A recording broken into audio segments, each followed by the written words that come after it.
Nika Cleaver. Welcome to the Fieldswell Podcast. Thank you so much. I'm so happy to be here. It's my pleasure. So we originally met at a women in wellness event at Bode in La Jolla a couple of weeks ago. And I felt immediately drawn to you. I don't know what it was, but I was like, this girl's really cool. And I can't wait to learn more about her. Thank you. That makes me feel so good. I think it's interesting. Energy, you can immediately tell when you're feeling each other's energy. I think energy speaks before you even say a word. You're so right. And somehow we kind of also collaborated on our t-shirt. I know.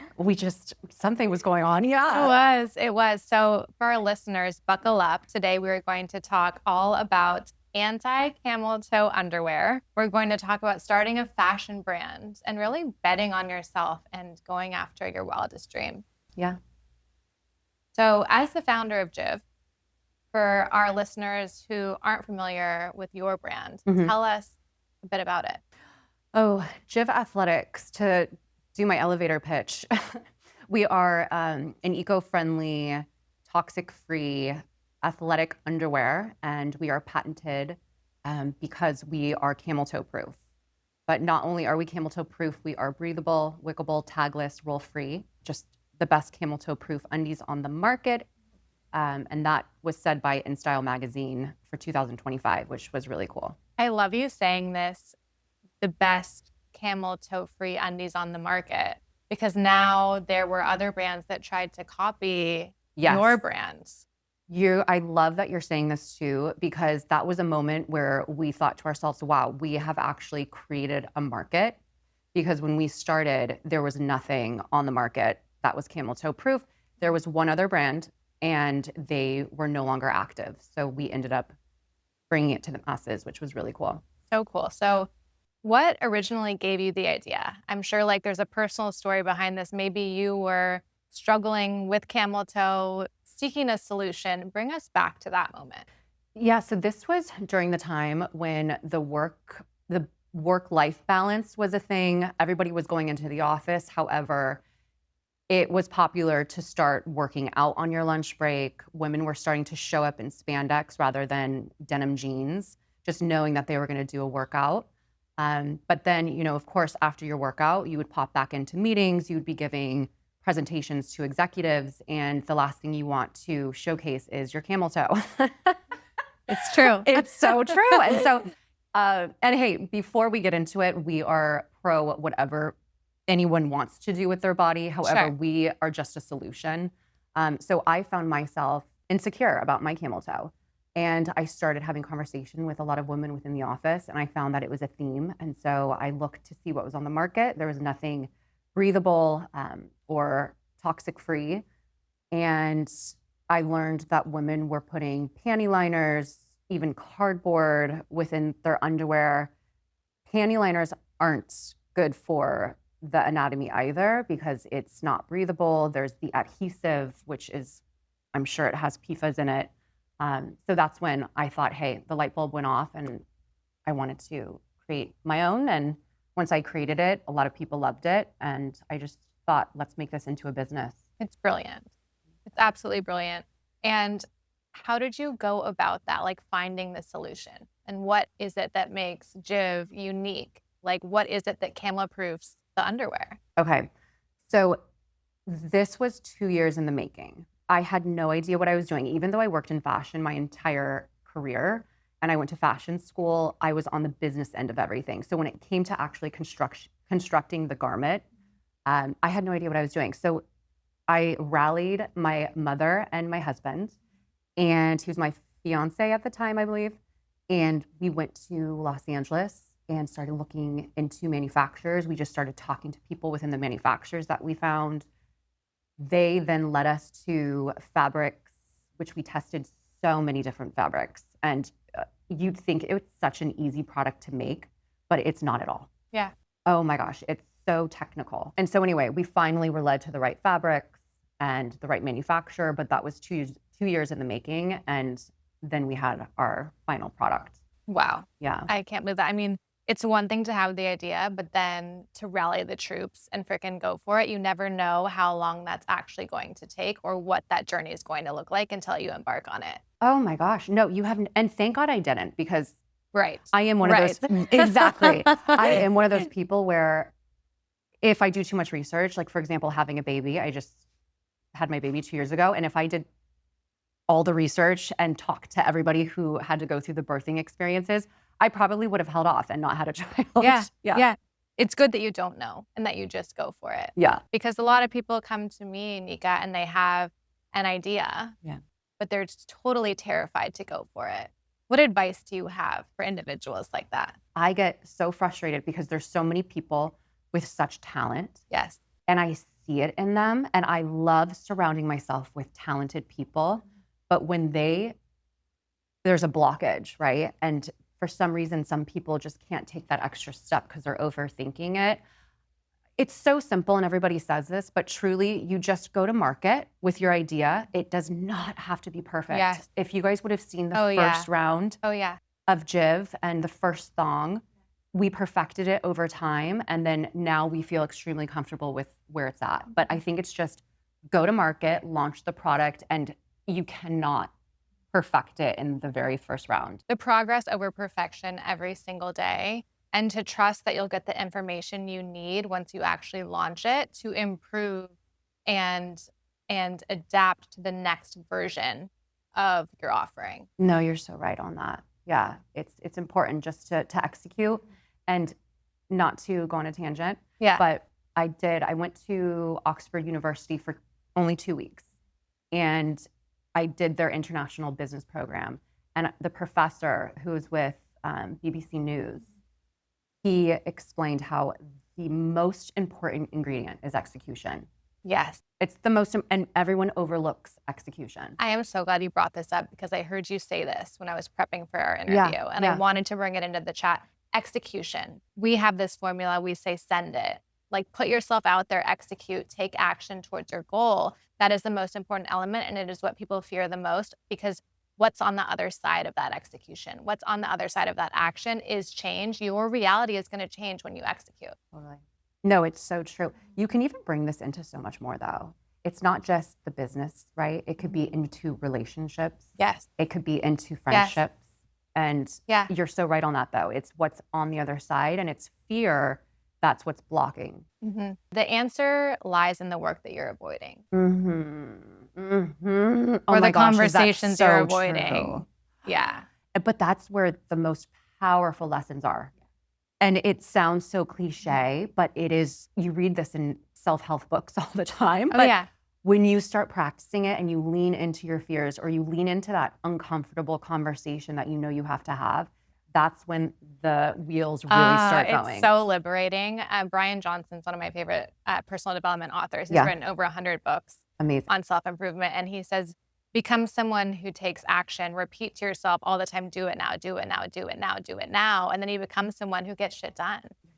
Yeah. And it's in that moment, because there's so many moments throughout the day, even when I'm within the office. Yeah.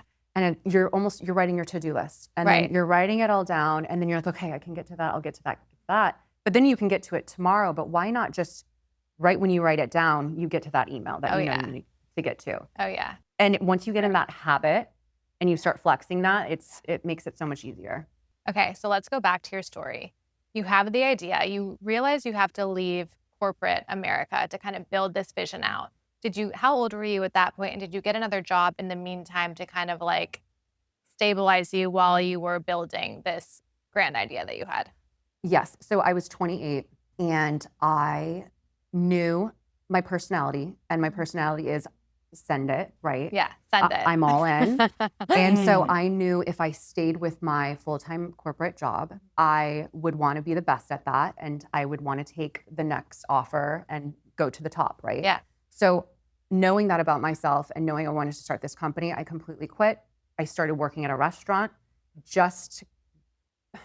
It's so hard to explain, but what I learned, though, is sometimes I would take it to the extreme. Like, it was almost punishing myself in a weird way, to where I needed something that fueled me and that lit a fire. Like, I won't be at this restaurant job forever.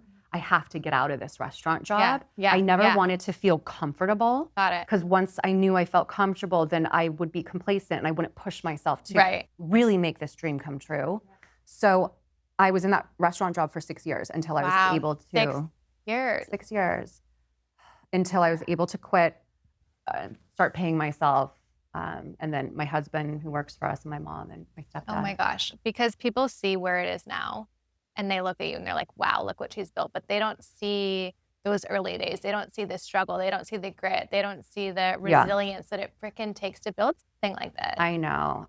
And there's so many stories like this out there. And I think a lot of people show the good and really you don't know the grit that goes behind it. Anybody who has really built, even if you have funding and you have VCs behind you, or you just have a ton of family money, or it's still so much work and there's so much grit and hustle that goes behind it. What kept you going in those difficult first moments before anything had sprouted above ground?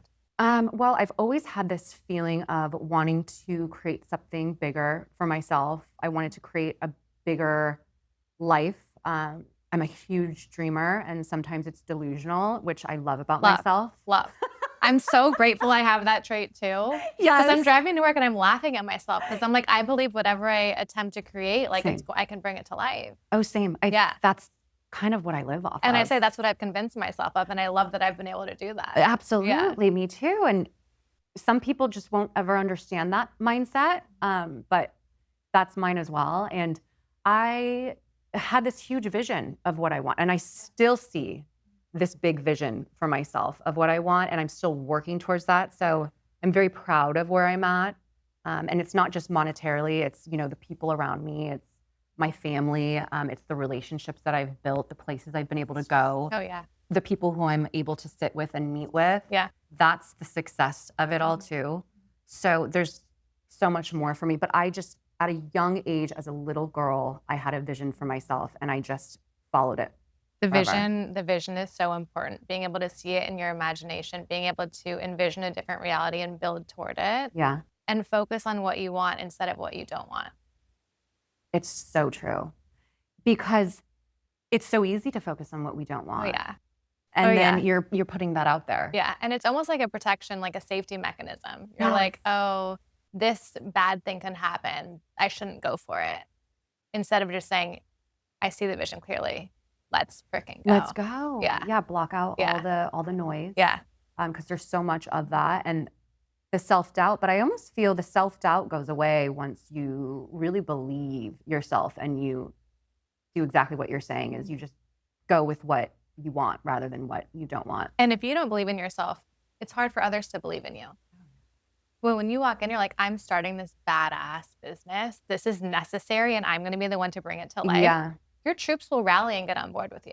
It's true. And, that was one thing too, because here I am saying, you guys, I'm starting camel toe proof athletic underwear, which, it's not glamorous. Right. It's not glamorous at all. But for some reason, I just was like, I'm going to make this cool. I'm going to make this something. Yes. Yeah. It is what you make it. Mm-hmm. It is what you believe it to be. I know. I also had someone recently ask me, they said, did you lose a lot of friends when you decided to go all in on your brand and business? And I said, wow, what a powerful question. And I was like, you know what? Maybe in the beginning, certain people, like, what if they doubted me or distanced themselves? But now the individuals that I have attracted and the community that we've built, because I've been freakishly disciplined and just completely given it my all. Yeah. It's been like so worth it and so incredible, that feeling of what life is now when you go all in on your dreams. Speak to that. I've always had very supportive family and friends. However, when you're choosing to go all in on your dream, you don't have a lot of time on your hands. So you have to be very specific as to where you want to put that time. So you do start realizing who's important to you, who you really want to be surrounded by. But I will say it is important because it's a balancing act, right? Because I do feel there's an unwell version of entrepreneurship, right? Let's talk about that. Okay, where you are so head down And then time passes so quickly. And then you wake up one day, you've achieved all this success, but nobody's around. It's very true. And so you kind of have to catch yourself sometimes because it's so easy to say, no, no, no, no, no. I'm focusing on myself and my dream. Yeah. But you do want those important people to be there with you. Yeah. You don't need to go it alone. And it's so amazing to have individuals. I believe like there's no way I could have created all of this by myself. I'm so grateful for all the invisible and visible helping hands who have helped me get here. And I think that's such a beautiful process of entrepreneurship because I think it stops a lot of people being like, how am I going to bring this huge dream to life just me? It's like when you start to share what you're building with the right people, they're going to help you make it so much better than you ever could have imagined. Oh my gosh, it's so true. And then you really realize you need to surround yourself with people who are better than, right? And it's so important to always have people who you aspire to be. And that's always been an interesting question for me though, is who do you look up to? That's always an interesting question because there's not a specific person. I just think there's that specific vision that I have of what I want to be. But there's bits and pieces of people that inspire me. And I'm like, ooh, I love that. I love that. And they're all examples of what's possible for you. Like for me, mentors have been huge. Oh yeah. People who are further along on this path that I have chosen that I get to look up to and model my behavior after or, you know, do similar practices that they've done to get to where they are today. Oh yeah. No, and that's very important is to have that mentorship. So we're actually discussing this now is to have an executive board, which is really important too. Yeah. So how many employees do you have now? About that. We actually decided not to go the employee route. Okay. We are doing third party, so we're outsourcing. Okay. And it'll be a third party. So currently, oh gosh, I would say we have around 20 people that we're outsourcing, and that's the tech team, the tech designer, the manufacturers, everything that goes into that. Yeah. Isn't it amazing to see how it has grown? Because I'm sure, talk to us a bit about like the initial vision for the underwear to what you offer today. Well, okay. I will say we still have the original low-rise thong. Love. So we launched with the original OG low-rise thong. The first production round, everything turned out horrible. And we were supposed to go to market that week. We were showcasing it at a trade show. And the gusset is so particular and intricate to where a lot of manufacturers think that it's so easy to make. And they were like, this is easy, we'll outsource it. You know, we'll just give it to people who can run through it really quick. They ended up doing that for us for the first round and it came back and it was all ripply. So you would put on the underwear and you would see ripples all through the spandex. And our whole thing is we're seamless, you know, we're no show. Camel toe free, no show. Camel toe proof under spandex. So that was the first version. I went with it. I didn't know what to do. I'm like, oh my gosh, we have a trade show. We're launching. We've been building up all of this excitement towards it. And so we just launched with it. People didn't even notice. Wow. Which is the weirdest thing because it was horrible. It was absolutely horrible. Here's the thing. We want it to be perfect, but it's like perfect to who? Yes. Perfect to who? I am such a perfectionist with, and I think you and I went into this when we were at that one panel together, and I wouldn't let anybody approve the sample that was the production of 500,000. Yes. And it ended up, it wasn't correct. That was another one. And it's because me being a perfectionist and being perfect to who? Me, right? Took too much control and I didn't delegate. But so what's the lesson? The lesson is to delegate and to trust others. And even if they make the mistake, it's okay. But you need to start delegating when you're building a company like this. Mm-hmm. Trust others, delegate, and be solution oriented. Mm-hmm. Yeah. Was there ever a point, like, do you remember the first point and where you're like, we've really made it? Jiv has made it. Was there a moment that comes to mind? I would say it would be like a revenue stance. To when we met a certain mark where we were like, oh wow, like we this was a dream to get to this point. In sales.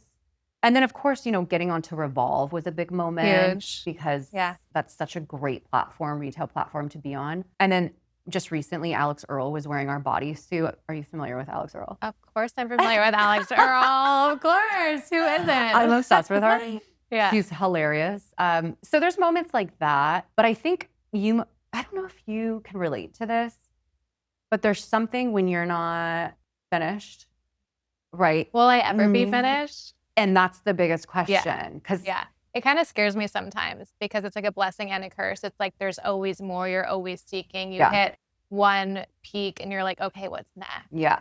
And so that's very much my personality still.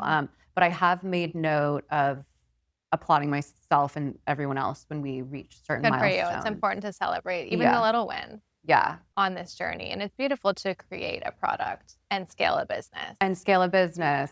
And I think going back to that though, the big question is, okay, so then once you sell, right? Right. And then what? Yeah. I want to make sure I am in a state where I'm satisfied and happy and I don't need to be going into the office every single day for that routine aspect. What are you going to do to ensure that's a reality? I think I'm still in the process of things. Yeah. I don't have it all figured out. Yeah. Yeah. I was asked recently to share my long-term vision, and I could see like 5-10 years, but I was like, once you have the vision now, especially with AI, I'm like, I could maybe condense this timeline and do this in like 3 to 5 years. I'm like, in 10 to 20 years, I'm like, I can't see that far in advance. No. And I don't think anyone can because there are so many unknown factors. But when you talk about having a vision, the vision changes as new information comes in. It's so true. And I've changed because I started the company when I was 28. Yeah. And now me being 37. Yeah. And wow, after, you're almost 9 years in. Right? Girl. I know. Yeah. And so after having a child and doing all that, it changes you a little bit and it slows things down and you almost enjoy the slower pace.